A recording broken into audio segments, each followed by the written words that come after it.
Question number 2 को हम discuss करते हैं।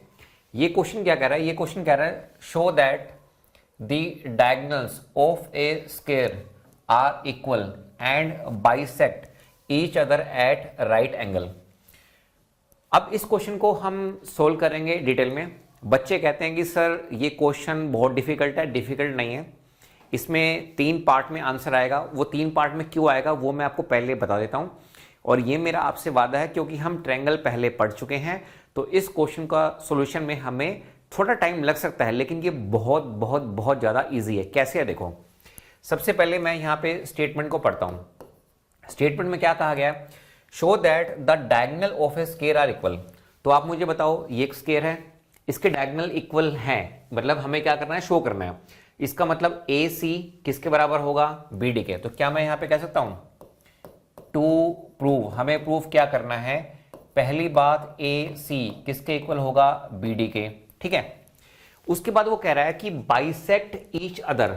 बाइसेक्ट का मतलब क्या है? अगर मान लो मैं इसको ओ मान लूं, तो आपको प्रूफ करना है ए ओ ओ सी के बराबर है, ओ डी ओ बी के बराबर है, ये आपको प्रूफ करना है। तो मैं यहां पे ये ले लेता हूं कि हमारे पास ए ओ किसके बराबर है? ओ सी के बराबर है। ठीक है, उसने ये भी कहा कि बाइसेक्ट करते हैं एट राइट एंगल। मतलब अगर मैं ये एंगल प्रूफ कर दूं कितने का? 90 का, तो हमारा काम बन जाएगा, है ना। ये सब 90 90 90 रहेंगे। तो अगर मैं यहां पे प्रूफ कर दूं कि एंगल ए ओ बी ये कितना है? 90 है, तो हमारा काम बन जाएगा। तो यानी कि पहले पार्ट में मुझे क्या करना है? इसको प्रूव करना है, सेकंड में इसको प्रूव करना है, और थर्ड में हम इसको प्रूव करेंगे। और इसीलिए ये जो क्वेश्चन का सॉल्यूशन है वो थोड़ा सा बड़ा हो जाता है। बच्चे घबराते हैं, घबराने की कोई जरूरत नहीं है। अब देखिए, तो हम यहाँ पे पहला पार्ट सोल्व करते हैं। ए सी किसके बराबर होगा? बी डी के। मतलब जो डायगोनल्स होंगे स्क्वायर के वो इक्वल होंगे। तो आप कोई भी ट्रायंगल ले लो यहाँ पे, है ना। जैसे अगर मैं यहाँ पे चूज करना चाहूँ, जैसे ये हो गया हमारे पास ए बी सी, इस ट्रायंगल को मैं अगर पिक करूं, ऊपर वाले पिक करना चाहे ऊपर वाले ले लो, नीचे वाले लेना चाहे नीचे वाले ले लो, कोई दिक्कत वाली बात नहीं है। तो आपकी सहूलियत के लिए मैंने बना दिया ये। ठीक है, ये हो गया हमारे पास ए, ये हो गया बी, ये हो गया सी, ये हमारे पास एक ट्रायंगल हो गया। ठीक है, तो क्या मैं कह सकता हूं कि हमने यहाँ पे चूज किया triangle A B C and. अब आप मुझे बताओ, जो मैं सेकंड ट्रायंगल चूज करूंगा वो मैं क्या चूज करूंगा? बी ए, और ये क्या है यहाँ पे? डी। ठीक है, तो ये हो गया हमारे पास B A D and triangle B A D. इस पॉइंट को मैं ओ मान लेता हूं। अगर आप नीचे से ट्रायंगल लेना चाहते हैं, नीचे से लो, जैसे आप कंफर्टेबल फील करते हैं वैसे आप कर लो, इसमें रटने की कोई भी जरूरत नहीं है। अब आप मुझे बताओ, हमने यहाँ पे 2 ट्रायंगल चूज कर लिए। इन दोनों ट्रायंगल में अगर आप ध्यान से देखें तो कॉमन क्या आ रहा है हमारे पास? ये लाइन आ रही है ए बी। तो क्या मैं कह सकता हूं कि ए बी किसके इक्वल होगा? बी ए। ठीक है, सो दिस इज कॉमन, ये हमारे पास कॉमन है। आप देख भी सकते हैं यहां पे, जैसे ये ए बी है, ये बी ए है, तो मैंने इस तरह से यहां पे लिख दिया। उसके बाद आप मुझे बताओ, उसने खुद कहा है कि ये एक स्क्वायर है। इसका मतलब क्या है कि ये जो एंगल होगा हमारे पास ए और ये जो एंगल होगा बी, ये हमारे पास कितने के होंगे? 90 के।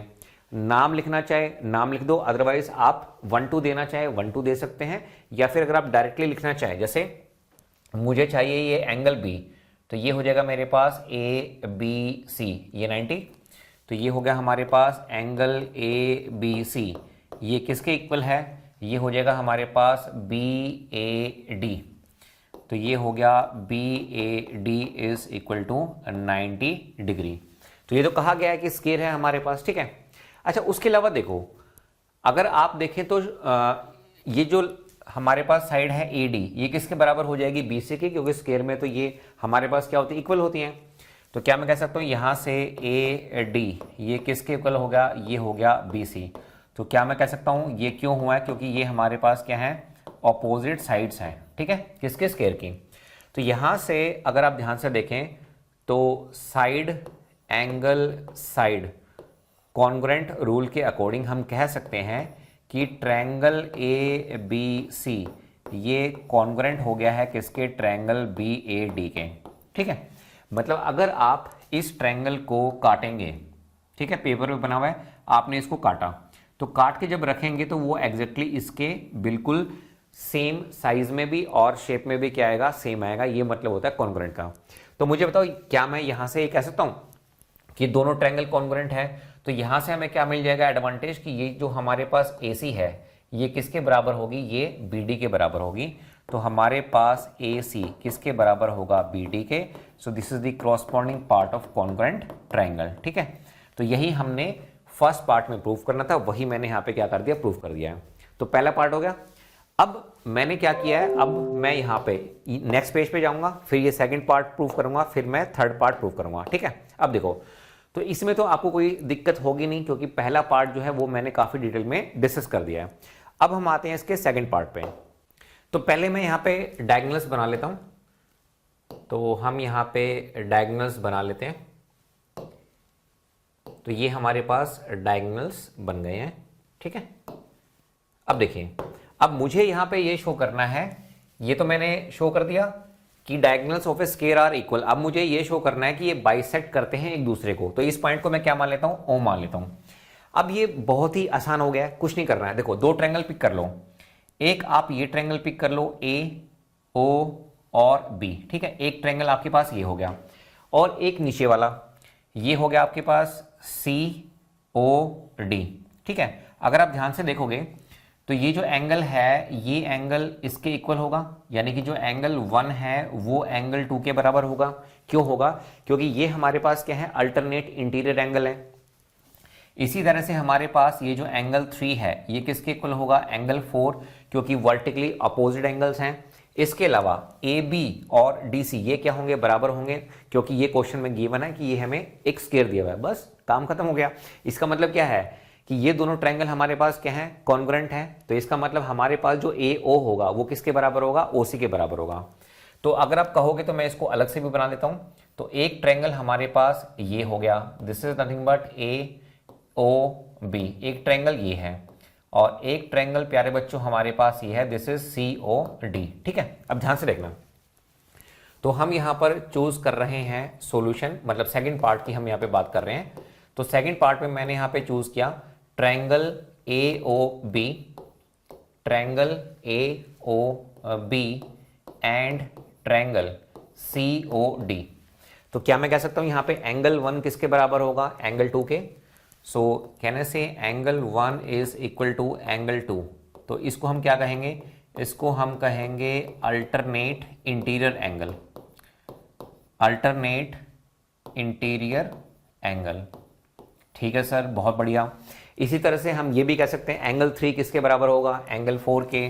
तो एंगल 3 किसके इक्वल है? एंगल 4 के। इसको हम कहेंगे this is nothing but vertically opposite angles. बढ़िया सर, ये भी हमें समझ में आ गया। और आपको पता है स्क्वायर है तो ये जो साइड होगी वो इसके बराबर होगी। हम ये भी कह सकते हैं this is AB is equal to DC। तो ये क्वेश्चन के अंदर गिवन है। तो यहां से हमें एडवांटेज क्या मिल गई? यहां से हमें एडवांटेज ये मिल गई कि ये दोनों ट्रायंगल क्या है? कॉन्ग्रुएंट है। तो ट्रायंगल AOB कॉन्ग्रुएंट है किसके? ट्रायंगल COD के। तो हमने यहां पे क्या यूज किया है? Angle angle side. ठीक है, तो angle angle side congruent rule के अकॉर्डिंग ये दोनों ट्रायंगल क्या हो गए हैं? एग्जैक्टली सेम है, शेप में भी साइज में भी। इसका मतलब क्या है? इसका मतलब ये है कि ये जो AO है ये किसके बराबर है? OC के बराबर है। तो क्या मैं कह सकता हूं कि जो AO है, आप ये भी कह सकते हैं ये CO के बराबर है। तो हमने यहां पे प्रूफ कर दिया कि जो डायगोनल्स हैं वो क्या कर रहे हैं? बाइसेक्ट कर रहे हैं। तो क्या मैं यहां पे कह सकता हूं कि diagonals are bisect each other. ठीक है, तो बताइए सेकंड पार्ट को भी मैंने यहां पे सोल्व कर दिया है। अब हम चलेंगे नेक्स्ट पार्ट पे, थर्ड पार्ट पे, जहां पे मुझे ये प्रूफ करना है ये बाइसेक्ट को कर रहे हैं, ये मैंने प्रूफ कर दिया, लेकिन वो कहां पे कर रहे हैं? राइट एंगल पे। मतलब मुझे ये प्रूफ करना है कि ये जो एंगल होगा ना AOB ये कितने का है? 90 डिग्री का है। तो पहले मैं यहां पे डायगोनल्स को बना देता हूं।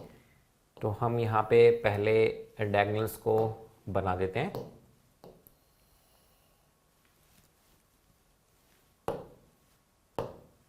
ये O हो गया। ठीक है, अब ये तो मैंने प्रूफ कर दिया कि जो डायगोनल्स है स्क्वायर के वो इक्वल हैं, बाइसेक्ट करते हैं एक दूसरे को, लेकिन ये बाइसेक्ट करते हैं राइट एंगल पे।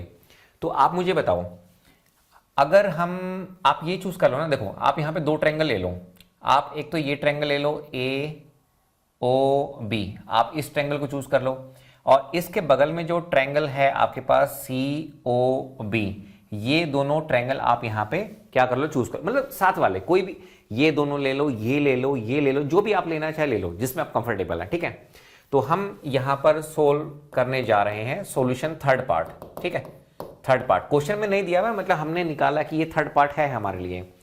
तो हम यहां पर चूज कर रहे हैं किसको, triangle A O B and C O B. ठीक है, and triangle C O B. तो आप मुझे बताओ, अगर आप ध्यान से देखें तो ये कुछ इस तरह से नजर आता है।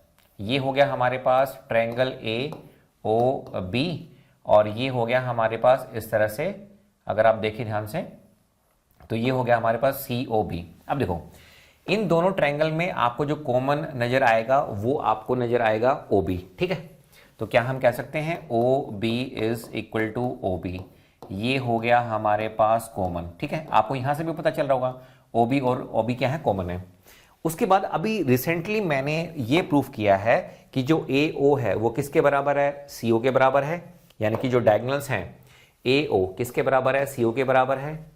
तो क्या मैं कह सकता हूं यहां पे ए ओ किसके बराबर है, सी ओ, यानी कि डायगोनल्स हम यहां पर लिख सकते हैं डायगोनल्स बाइसेक्ट। ठीक है, डायगोनल्स क्या कर रहे हैं, बाइसेक्ट कर रहे हैं। अच्छा, क्वेश्चन में हमें दिया हुआ कि ये एक स्क्वायर है, तो स्क्वायर का मतलब क्या है कि ये जो ए बी है वो किसके बराबर होगा, बी सी के बराबर होगा। तो ए बी किसके बराबर है, बी सी के बराबर है। आप बोल सकते हैं कि ये हमारे पास क्या है, ये है हमारे पास साइड्स ऑफ स्क्वायर, आपको पता है ये इक्वल होती हैं। तो हम यहां पे अगर यूज करें side side side congruent rule, तो हम कह सकते हैं कि triangle A O B congruent है किसके, ट्रायंगल सी ओ बी के, है ना। दोनों क्या है, एग्जैक्टली सेम है। मतलब अगर आप इसको कट करेंगे ना, अगर आप इस ट्रायंगल को कट करेंगे, ठीक है, आपने इसको काटा, तो अगर आप इसके ऊपर रखेंगे तो ये एग्जैक्टली क्या आएगा, शेप में भी सेम आएगा और साइज में भी क्या आएगा, आपके पास सेम आएगा। ठीक है, तो यहां से एक चीज हमें यह पता चल गई कि हमारे पास ये जो एंगल है, कौन सा एंगल है, ए ओ बी, ये जो एंगल है, ये एंगल और सी ओ डी, ये एंगल दोनों हमारे पास क्या होंगे, सेम होंगे। तो हम यहां पे कह सकते हैं कि हमारे पास जो एंगल होगा ए ओ बी, ये एंगल किसके बराबर होगा, सी ओ बी के बराबर होगा। बताइए, कोई डाउट यहां पे, ये मैंने यहां पे प्रूफ कर दिया है। अब उसके बाद देखो, अब उसके बाद कुछ नहीं है, आपको पता है, देखो अब आपको पता है कि लीनियर पेयर एक्सिम के अकॉर्डिंग यहां पे जितने भी एंगल बनेंगे, अगर मैं इसको एंगल 1 मानूं और इसको एंगल 2 मानूं, इन दोनों का सम हमारे पास क्या होगा, 180 डिग्री होगा। अब ये एंगल 1, ये जो एंगल 1 है, ये हमारे पास क्या है, ये है हमारे पास एंगल ए ओ बी, ये है एंगल ए ओ बी, और दूसरा एंगल क्या है हमारे पास, ये है हमारे पास सी ओ बी। इनका सम कितना है, 180 डिग्री। इसको आप क्या बोलेंगे, इसको आप बोलेंगे लीनियर पेयर एक्सियम। ठीक है, और अभी रिसेंटली मैंने प्रूफ किया कि दोनों एंगल क्या हैं, बराबर हैं। तो आप कुछ भी आप पुट कर लो यहाँ पे, तो ये हो गया ए ओ बी प्लस इसकी जगह पे भी अगर मैं पुट करूँ ए ओ बी, तो ये हो गया इक्वल टू 180, ये ट्वाइस हो गया, तो twice angle A O B is equal to 180 degree. तो एंगल ए ओ बी कितना हो गया हमारे पास, 90। और आपको पता है ए ओ बी और सी ओ बी ये दोनों क्या है हमारे पास, इक्वल हैं। इसका मतलब ये हुआ कि हमारे पास ये जो एंगल है ये कितने का है, 90 का है, ये एंगल कितने का है, 90 का है। यही क्वेश्चन में कहा गया था कि आपको क्या प्रूफ करना है, ये बाइसेक्ट तो करते हैं लेकिन ये कहां पे करते हैं, राइट एंगल पे करते हैं। क्वेश्चन थोड़ा सा बड़ा बन गया लेकिन आसान है, बिल्कुल आसान है, कुछ भी टफ इसमें नहीं है। तो मैं उम्मीद करता हूं कि हमने ये जो अभी डिस्कस किए हैं ये तीनों पार्ट, ठीक है, क्वेश्चन नंबर 2 में हमने पहला पार्ट हमने प्रूव किया, फिर सेकंड पार्ट, फिर थर्ड पार्ट, है ना। आसान लगा, बहुत आसान है। क्वेश्चन को पढ़ा, show that the diagonals of a square are equal and bisect each other at a right angle. तो मैं उम्मीद करता हूं कि आपको ये क्वेश्चन नंबर 2 समझ में आया होगा। Thank you so much.